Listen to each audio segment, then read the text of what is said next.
Hi guys, I decided to read a nonfiction book. This is called The Earth is Mostly Ocean.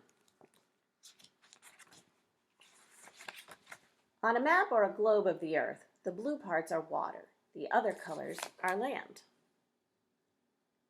Notice all the blue. You can see that there is a lot more blue than all the other colors put together. That's because most of the Earth is covered by water called the oceans. The Pacific Ocean is the largest, the Atlantic is next, and then the Indian Ocean.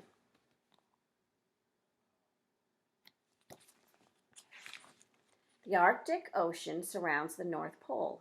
Much of its surface water is frozen into ice, so it has water, it's just frozen water. The word sea, S-E-A, is sometimes used instead of ocean, but sea may also mean a certain part of an ocean. For example, the Caribbean Sea is part of the Atlantic Ocean. By the way, friends, this is a level I. Some of you could read this one. If you've ever gone swimming at an ocean beach, maybe you noticed that the water tasted salty. All ocean water has salt in it. Water in lakes and rivers is not salty. We call it fresh water. Hopefully it's going to be getting warm enough that we can spend some time at the beach, maybe a little bit anyway. At one place, the Mariana Trench, the ocean floor is almost 7 miles below the surface. You could put the highest mountain on Earth in the Mariana Trench and it would be completely underwater. So here's a chart which we talked about. You can find charts in nonfiction. And they're showing the Mariana Trench and then sea level. And they're showing this would be a mountain. So if you put that underwater, it's still, you can see how deep that water is. It would still be underwater. Most of the ocean bottom or floor is about 2¼ to 3½ miles deep and flat. But like the surface of the Earth, it also has canyons and mountains and even volcanoes.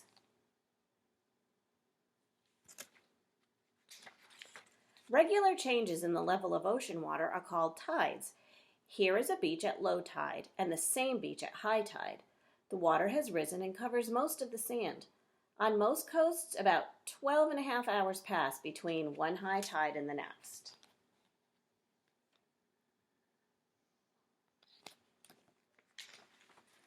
What causes tides? The moon and the sun. They usually pull the ocean water towards them. The moon's pull is stronger because it's much closer to Earth than the sun is. I love this picture. Big full moon. Life in the oceans takes many forms. Some of them seem very strange. There are animals that look more like plants. So these are animals.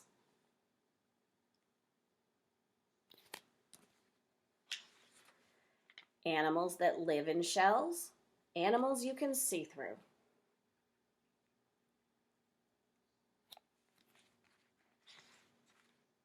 They share the ocean waters with fish, thousands and thousands of kinds, and with marine mammals such as whales and dolphins.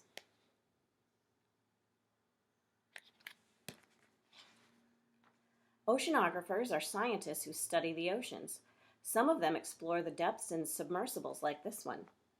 Even where it's too deep for humans to go, submersibles are used, with no people on them. These probes have video cameras that send pictures to the ships above.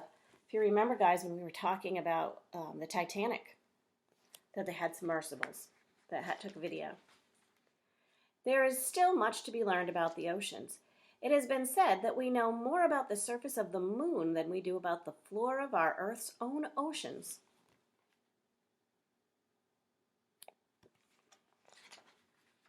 And this is words you know. So after reading the book, you should have learned some of these nonfiction words. And this one does have an index, which we had learned is in a lot of nonfiction books. Hope you enjoyed that nonfiction book.